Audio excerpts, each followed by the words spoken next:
दर्जे 9 के तालिब इल्मों, एक बार फिर मैं आपसे मुखातिब हूँ और पिछले नशिस्त में मैंने जहाँ से छोड़ा था सूरज नारायण महर की नज़्म बहादुर बनो, एक बच्चे को जो शायर तलकीन कर रहा है कि आप में किन किन खूबियों, आप में क्या क्या खूबियाँ होनी चाहिए जिससे आप बहादुर बन सकते हैं। तो अगले बंद को हम पढ़ते हैं कि कहो कुछ किसी से तो लफ्ज़ों को तौलो, कभी गालियों पे न मुंह अपना खोलो, कभी भूल कर भी न तुम झूठ बोलो, जो मेरी सुनो सीधे रास्ते पे बोलो, अरे लड़को अरे प्यारे बच्चों बहादुर बनो तुम।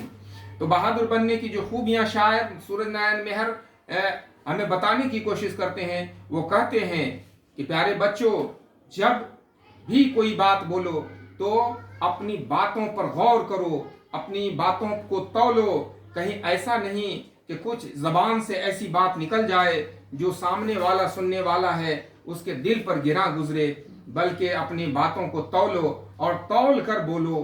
कभी अपनी जबान से ऐसे हजल गोई और हिजोगोई जैसी गालियों का इस्तेमाल न करो ताकि लोगों को तुम्हारी जबान से तकलीफ हो।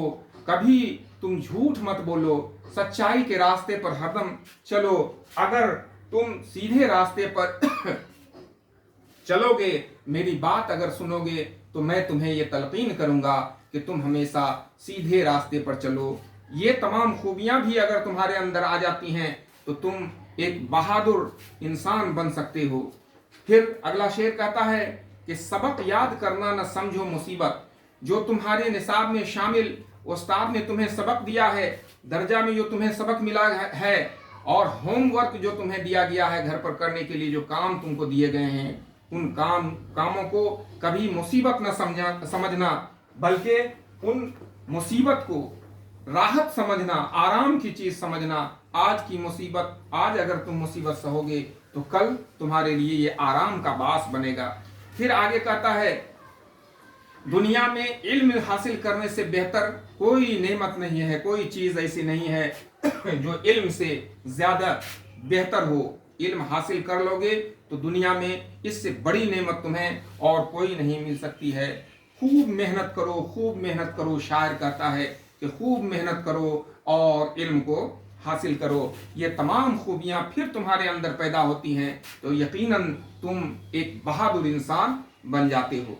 फिर ये शायर कहता है कि तुम्हें मदरसे का है सब काम करना, जो स्कूल में तुम्हें काम मिला है, जो तुम्हें दर्स दिया गया है और दर्स के मुताबिक जो तुम्हें सवालात दिए गए हैं, उन सवालात को हल करना तुम्हारी जिम्मेवारी बनती है। तुम्हें इल्म की राह से है गुजरना, जो इल्म का रास्ता बताया गया है उस इल्म के रास्ते से तुमको है गुजरना।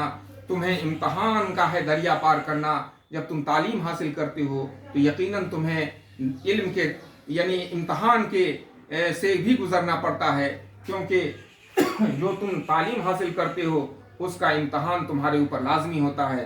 तो उस इम्तहान के दरिया से भी तुम्हें गुजरना पड़ेगा। तुम कभी मेहनत से नहीं डरना।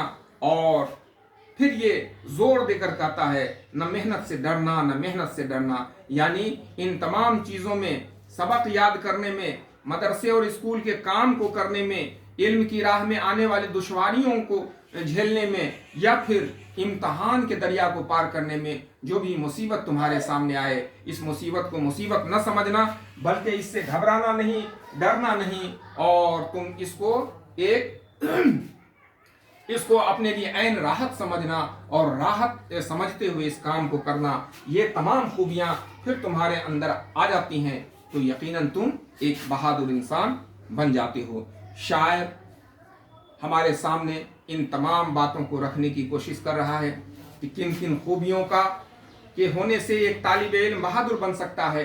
तो जो बातें हमको शायर ने बताई हैं, इस नज़्म के ज़रिया हमें अपनी ज़िंदगी में इसे उतारने की कोशिश करनी चाहिए और अमली ज़िंदगी में इसको हमको लाने की कोशिश करनी चाहिए। ये तमाम खूबियाँ हमारे अंदर अगर पैदा होती हैं तो यकीनन हम एक बहादुर इंसान बन सकते हैं। तो यही नसीहत है। इस नसीहत को आप याद रखिए, अपनी तालीम को जारी रखिए, अपनी जो बताया जा रहा है उन पर गौर कीजिए और अपने सेहत का ख्याल रखिए, अपने घर वालों के सेहत का ख्याल रखिए और अपने इम्तहान की तैयारी को मुसलसल जारी रखिए। इस नशिस्त में हम यहीं पर अपनी बातों को ख़त्म करते हैं। आप तमाम लोगों का बहुत बहुत शुक्रिया।